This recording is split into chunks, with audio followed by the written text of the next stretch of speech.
सम्माननीय सभामुख महोदय, 6000 भन्दा बेसी नदी नालाको देश,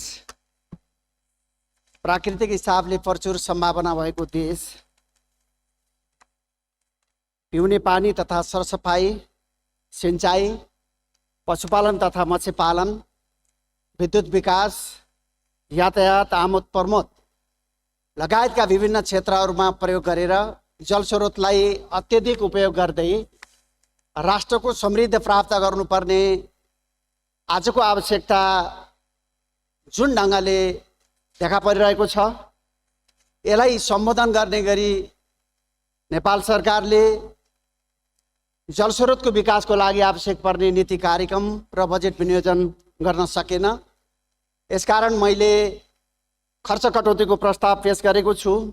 सभामुख महोदय, कोलम्बिया, बोलिभिया, बङ्गलादेश र क्यानाडाको एउटा अध्ययनले ऊर्जा पूर्वाधारमा 10% लगानी थप्दा 1.5% आर्थिक वृद्धि प्राप्त भएको उदाहरण प्रस्तुत गरेको छ र हाम्रो देशको सन्दर्भमा पनि विगतमा हामीले जलस्रोतको विकासमा, ऊर्जाको विकासमा धेरै महत्त्वका साथ हाम्रा कार्यक्रमहरूलाई अगाडि पनि बढाएका थियौँ र आज सरकारले पनि बजेट कार्यक्रमहरूमा शब्दमा, नारामा विकासका धेरै कुराहरू अगाडि त बढाइरहेको छ। तर हामीले तुलना गर्दा म विगतका दुईटा सरकारहरू, यो सरकारको बजेटभन्दा अगाडिका दुईटा सरकारका बजेटहरूमा ऊर्जा क्षेत्रमा कुल खर्च अनुमानको 7.4% र 7.2% बजेट विनियोजन भएको थियो भने यो सरकारले आगामी वर्षको बजेटमा जम्मा 6%, कुल बजेटको जम्मा 6% विनियोजन गरेको छ। यसले यो सरकार ऊर्जा क्षेत्रको विकासको लागि जलस्रोतको विकास मार्फत राष्ट्रिय समृद्धि प्राप्त गर्ने दिशामा कति गम्भीर छ भन्ने कुरालाई पुष्टि गरेको छ। यो सरकारले नारा त दिइरहेको छ, कार्यक्रमको घोषणा त शब्दमा गरिरहेको छ, तर विकासको लागि सही ढङ्गले बजेट विन्यास गरेको छैन भन्ने कुराको एउटा उदाहरण हो। कुनै पनि देशको आर्थिक विकासको लागि, आर्थिक प्रगतिको लागि, पूर्वाधार विकासको लागि, रोजगारी सिर्जनाको लागि ऊर्जाको ज्यादै महत्त्वपूर्ण भूमिका रहन्छ। हाम्रो देशको सन्दर्भमा पनि ऊर्जा विकास, आर्थिक समृद्धि, रोजगारी सिर्जना, गुणस्तरीय जीवनको मुख्य आधार भनेको ऊर्जा विकास हो, जलस्रोतको विकास हो। तर आज हाम्रो देशमा जलस्रोतको विकास कुन प्रकारले देखा परेको छ त हामीले तुलना गर्ने हो भने, सभामुख महोदय, सन् 2019 को एउटा तथ्याङ्कले यही बताइरहेको छ कि चीनमा 20 लाख मेगावाट विद्युत उत्पादन भएको छ। कुल जडित क्षमतामा 20 लाख मेगावाट विद्युत जडान भइसकेको छ। भारतको 2022 को पछिल्लो एउटा तथ्याङ्कले, खास गरी CEA को 2022 को तथ्याङ्कले भारतमा 3,59,497 मेगावाट बिजुली उत्पादन भएको छ। कुल जडित क्षमतामा त्यति विद्युत जडान भएको छ भन्ने कुरालाई पछिल्लो तथ्याङ्कले बताइरहेको छ। र हाम्रो करिब करिब छिमेकी मुलुक बङ्गलादेशमा पछिल्लो तथ्याङ्क अनुसार 25,514 मेगावाट बिजुली कुल जडित क्षमतामा जडित भएको छ। तर आज हाम्रो देशको अवस्था कस्तो छ सभामुख महोदय? चन्द्र विद्युत गृह निर्माण पछाडिको 112 वर्षको यो अवधिमा नदी नालाको देश, प्राकृतिक सम्पदाको देश, जलस्रोतको पर्याप्त सम्भावना भएको हाम्रो देशमा 112 वर्षको यो अवधिमा नेपालमा मात्रै 2171 मेगावाट बिजुली कुल जडित क्षमतामा जडान भएको छ। त्यसमध्ये पनि एउटा अनौठो प्रसङ्ग छ सभामुख महोदय। प्राधिकरणको नेतृत्वमा जम्मा 446 मेगावाट अर्थात् 29.38%, सहायक कम्पनीहरूको नेतृत्वमा 538 मेगावाट र यसै गरी निजी क्षेत्रको अगुवाईमा 986 मेगावाट अर्थात् 45.41% बिजुली कुल जडित क्षमतामा देखिन्छ। कम्पनी मोडेलमा यसलाई हामीले हेर्ने हो भने, PPP मोडेलमा हेर्ने हो भने 70.19% बिजुली पीपीपी मोडेलबाट उत्पादन भएको देखिन्छ। गत वर्ष 400 मेगावाट विद्युत भारतबाट आयात गरियो। 21 अरब 50 करोड बराबरको बिजुली हामीले भारतबाट आयात गर्यौं र यस वर्षको करिब 2 दिन अगाडि मात्रै पनि गएको 25 गते को दिन 95 मेगावाट बिजुली हामीले भारतबाट आयात गरेका छौं। चालू आर्थिक वर्षमा करिब 12 अरब रुपियाँ बराबरको बिजुली आयात गर्ने सम्भावना देखा परेको छ। यद्यपि सभामुख महोदय, गएको 25 गते 158 मेगावाट बिजुली रातिमा भारततिर पनि हामीले निर्यात गरेका छौं। यो प्रकारको अवस्था अहिले देशमा विद्यमान छ। 112 वर्षको अवधिमा हामीले जम्मी 2171 मेगावाट बिजुली उत्पादन गरेका छौं र हामीले जल स्रोतको विकास मार्फत राष्ट्रको समृद्धि प्राप्त गर्छौं, रोजगारी सिर्जना गर्छौं, देशलाई रूपान्तरण गर्छौं, पूर्वाधार निर्माण गर्छौं भनिरहेका छौं। यो एक प्रकारले 112 वर्षको अवधिले हामीलाई मजाक गरिरहेको छ, खिल्ली उठाइरहेको छ र एक प्रकारले भन्ने हो भने कतै हाम्रो पुस्ता विकासको गफ गर्दा गर्दै समाप्त हुने त हैन, यही प्रकारको प्रश्न पैदा भइरहेको छ। सन् 2021 मा पिक डिमान्ड, हाम्रो देशको पिक डिमान्ड 1485 मेगावाट देखा परेको छ भने यो वर्ष आउँदो वर्षको पिक डिमान्ड अझ बढ्ने खालको अवस्था देखा परेको छ। यसमा हामीले विचार पुर्याउनु पर्ने अवस्था के छ भने वर्षातको समयमा 2171 मेगावाट बिजुली उत्पादन भएको छ भने हिउँदमा यसको 1/3 मात्रै बिजुली प्राप्त हुन्छ। अब लामो समयसम्म हामीले सुक्खा याममा बाहिरबाट बिजुली आयात गर्नुपर्ने अवस्था देखा परेको छ। यद्यपि विद्युत उत्पादनमा विभिन्न चरणमा रहेको सर्वेक्षण लाइसेन्स प्राप्त गरेका वा सर्वेक्षण लाइसेन्सको लागि आवेदन दिएका, जेनेरेसन प्राप्त गरेका वा जेनेरेसनको लागि आवेदन दिएका, पीपीए को लाइनमा बसेका वा कनेक्सन प्राप्त गरेका, कनेक्सन भइसकेका, यी विभिन्न चरणमा रहेका आयोजनाहरू केही प्राधिकरण, केही सहायक कम्पनी, केही लगानी बोर्ड र केही निजी क्षेत्र गरेर 37,945 मेगावाट कम्तीमा आयोजनाको हिसाबले पहिचान भएका छन् यो जलविद्युतको क्षेत्रमा र यसै गरी 1636 मेगावाट सोलरमा, 3 मेगावाट वायु ऊर्जामा यो ढङ्गले क्षमता पहिचान भएको छ। तर जुन प्रकारले वर्षा याम र सुक्खा याममा ऊर्जामा असन्तुलन देखा परेको छ, यसलाई सम्बोधन गर्ने गरी सुक्खा यामको आवश्यकतालाई, डिमान्डलाई पुरा गर्ने गरी जलाशययुक्त आयोजनाको विकास गर्नुपर्ने हो, त्यसतर्फ सरकारको ध्यान गम्भीर देखिँदैन। सभामुख महोदय, एउटा विदेशी कम्पनीले करिब 18 वर्ष पश्चिम क्षेत्रीय आयोजनालाई होल्ड गर्यो। मैले भन्नै पर्छ, करिब 11-12 वर्ष अगाडि म आफै मन्त्री भएको अवस्थामा पश्चिम क्षेत्रीय आयोजनालाई विदेशी कम्पनीबाट फिर्ता लिएर राज्यको स्वामित्वमा ल्याइयो।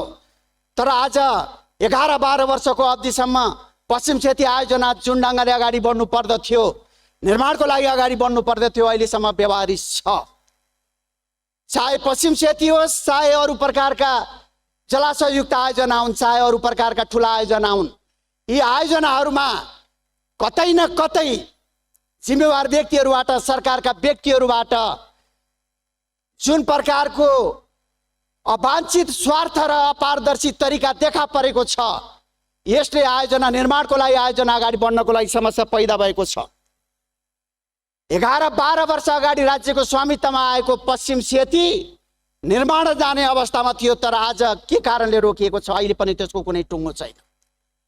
त्यो कुन मोडेलमा कसले निर्माण गर्ने आज पनि टुङ्गो छैन र बजेटमा त्यसको कुनै विनियोजन छैन।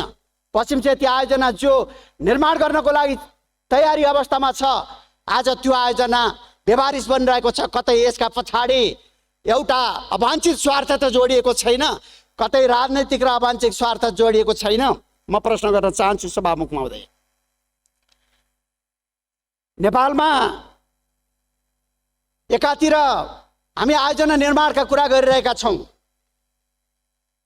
एउटा जलाशययुक्त आयोजना अध्ययन भइसकेपछि निर्माण सम्पन्न हुनको लागि पनि हाम्रो देशको जुन प्रकारको कार्य सम्पादनको अवस्था छ यसले 10 वर्ष 15 वर्ष 20 वर्ष लाग्ने अवस्था छ। म आफै ऊर्जा मन्त्री भएको अवस्थामा सर्वेक्षणको लागि अगाडि बढाइएको बुढी गण्डकी आयोजना आज 11-12 वर्ष बितिसक्यो, अहिले पनि निर्माणमा जान सकिरहेको छैन। अहिले पनि सरकारले केही बजेट त छुट्याएको छ, त्यो निर्माणको लागि हो कि जग्गाको मुआवजाको लागि कुनै टुङ्गो छैन। बुढी गण्डकी आयोजना कसले बनाउने, कुन मोडेलमा बनाउने, कति वर्षभित्र कति लागतमा निर्माण गर्ने यसको कुनै लेखाजोखा छैन। आज एकातिर हामीले भारतबाट बिजुली आयात गरेका छौँ, अर्कोतिर सुक्खा यामको आवश्यकतालाई सम्बोधन गर्ने गरी जुन ढङ्गले जलाशययुक्त आयोजनामा जोड दिनु पर्दथ्यो अहिले पनि सरकारको ध्यान त्यतातर्फ गम्भीरता साथ जान सकिरहेको छैन। सरकारले त पेट्रोलियम पदार्थबाट उत्पादन गर्ने केवल छोटो अवधिमा उत्पादन गर्ने हिसाबले मात्रै जलाशय आयोजनालाई सम्झिरहेको छ। चाहे नलगाड होस्, चाहे पश्चिम सेती होस्, चाहे बुढी गण्डकी, चाहे दुधकोशी, कति समयभित्र कति लागतमा कुन मोडेलमा कसले निर्माण गर्ने, जबसम्म यसको यकिन हुँदैन, जबसम्म यसको प्रभावकारी प्रयत्न हुँदैन यो अगाडि बढ्न सक्दैन। सभामुख महोदय, हामीले जलस्रोतको विकासका कुरा गरिरहने, ऊर्जाको विकासका कुरा गरिरहने, तर हाम्रो पानी बगिरहने यही प्रकारको विडम्बनापूर्ण अवस्था हामीले बेर्नु पर्ने छ।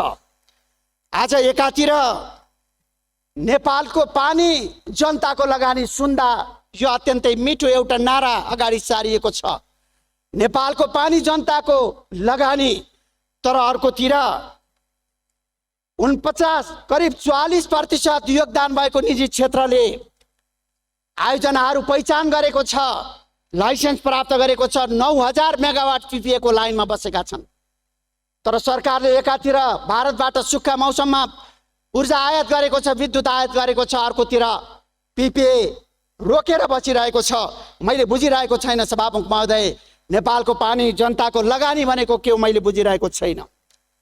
जलाशययुक्त आयोजना निर्माणको लागि आज म यो रोस्टममा गम्भीरता साथ ध्यान आकर्षण गर्न खोजिरहेको छु कि आजका मितिमा हामीले निर्माण प्रक्रिया अगाडि बढायौँ भने पनि कम्तीमा हाम्रो देशको हिसाबले 12 वर्ष 15 वर्ष जलाशययुक्त आयोजनाको लागि समय लाग्ने छ, तर त्यसतर्फ सरकारको ध्यान गम्भीरता साथ जान सकिरहेको छैन।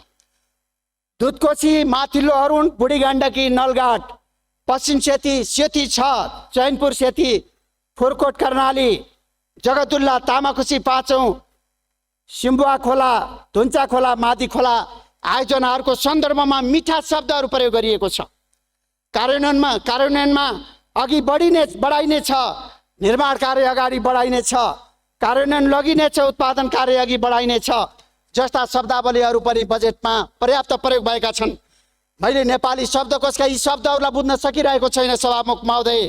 अघि बढाइनेछ, अघि बढिनेछ, कार्यान्वयन लगिनेछ भन्ने शब्दहरूका पछाडिको भिन्नता के हो मैले बुझ्न सकिरहेको छैन।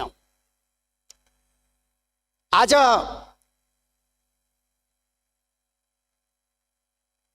यी आयोजनाहरूको धेरै चर्चा त गरिएको छ, तर यी आयोजनाहरूको डिजाइन भइसकेको छ कि छैन, वित्तीय व्यवस्थापन भइसकेको छ कि छैन, यी आयोजनाहरू कति वर्षमा सम्पन्न गर्ने गरी सरकारले सोच बनाएको छ यसको कुनै प्रश्न खाका छैन। आज हाम्रो देशमा डाक्टर हरिमान श्रेष्ठले 83,000 मेगावाट बिजुली सम्भावना छ भनेर एउटा थेसिस लेख्नुभयो। आज सरकार लामो समयदेखि अहिलेसम्म 83,000 मेगावाटको सम्भावना छ भनेर मात्रै भनिरहेको छ, तर साँचो अर्थमा हाम्रो देशको सम्भावना के हो, जलाशययुक्त आयोजनाको सम्भावना के हो, जलविद्युत आयोजनाको समग्र सम्भावना के हो, सौर्यको सम्भावना के हो, वायुको सम्भावना, वायु ऊर्जाको सम्भावना के हो, जियोथर्मलको सम्भावना के हो, यसबारेमा सरकारले यथोचित अध्ययन गरिरहेको छैन। मैले सभामुख महोदय मार्फत यो सम्मानित सदनमा भन्न चाहन्छु कि म 11 वर्ष अगाडि ऊर्जा मन्त्री भएको अवस्थामा नेपालको कुल जलविद्युत क्षमता कति हो भनेर अध्ययन गर्नको लागि कार्यक्रम अगाडि बढाएको थियो, तर त्यो कार्यक्रम अहिले पनि व्यवहारिक बन्यो। अहिले त्यो कार्यक्रम अगाडि बढ्न सकेन र आजका मितिसम्म हामी डाक्टर हरिमान श्रेष्ठको थेसिसमा आधारित भएर नै हामीले हाम्रो देशको जलस्रोतको व्याख्या गर्न परिरहेको छ। आज संसारमा धेरै विकल्पहरू देखा परेका छन् ऊर्जाका।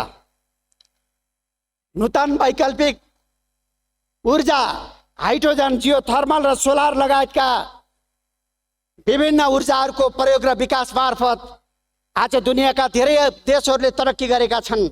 आज दुनियाँका धेरै देशहरूले आफ्ना आवश्यकताहरू र पूर्वाधारहरू निर्माण गरेका छन्। तर हाम्रो देशमा नूतन वैकल्पिक ऊर्जाको विकासको सन्दर्भमा आवश्यक पर्ने अनुसन्धान र विकासको लागि सरकारले बजेट छुट्याएको छैन, यथोचित ध्यान दिन सकिरहेको छैन। हामीले हाम्रा सम्भावना के हुन् भनेर खोज्न प्रयत्नसम्म पनि गरिरहेको छैन। वर्षायामको बिजुली खेर जान्छ, यसलाई हामीले कहीँ न कहीँ सदुपयोग गर्नुपर्ने छ।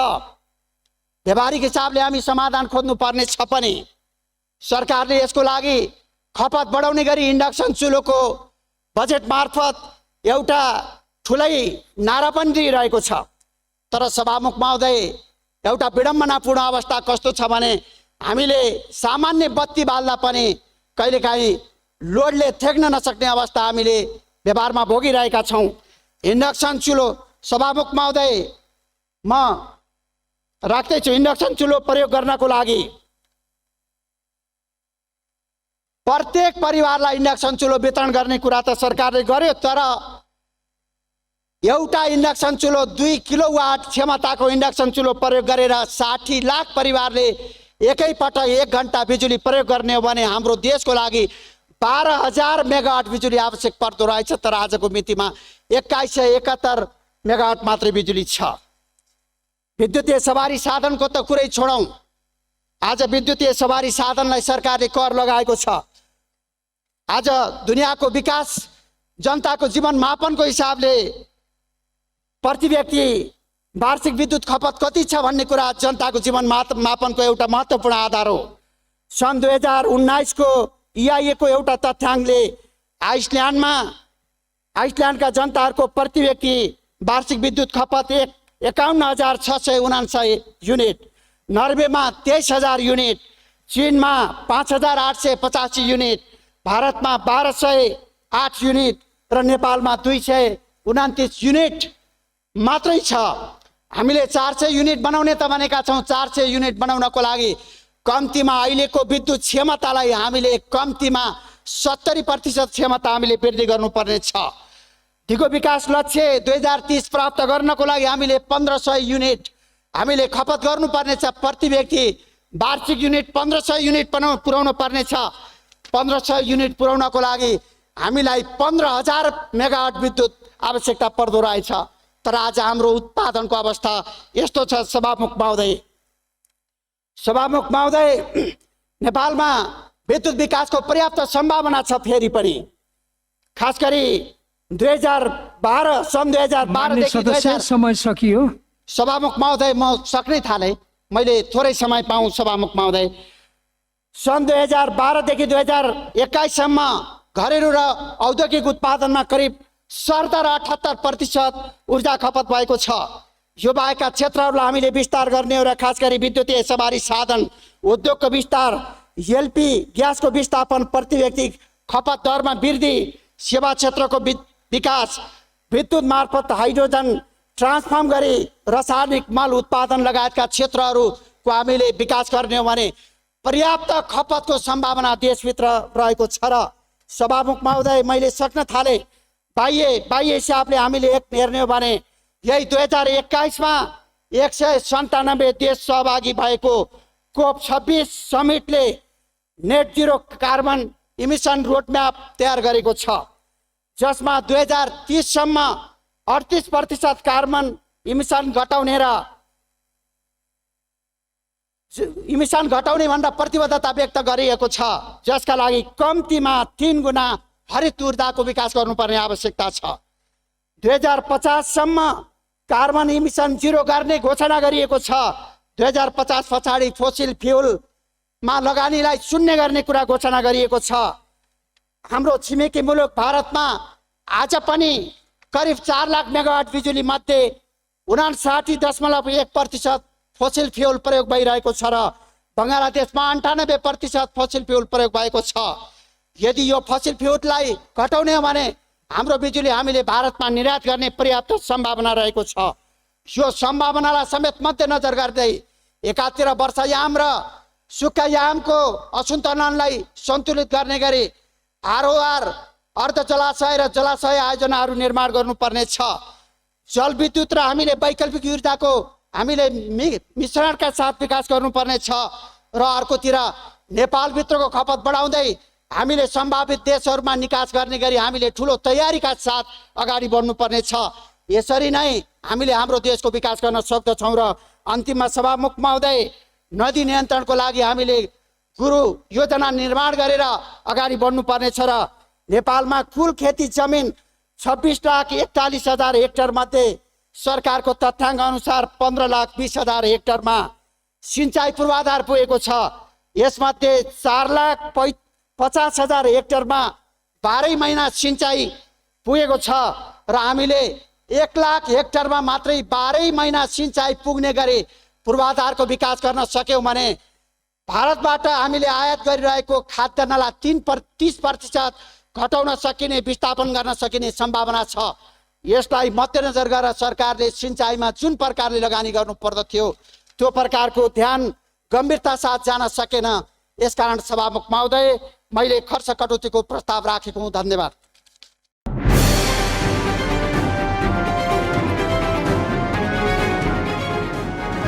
तपाईको सूचनाको साथी दैनिकी.com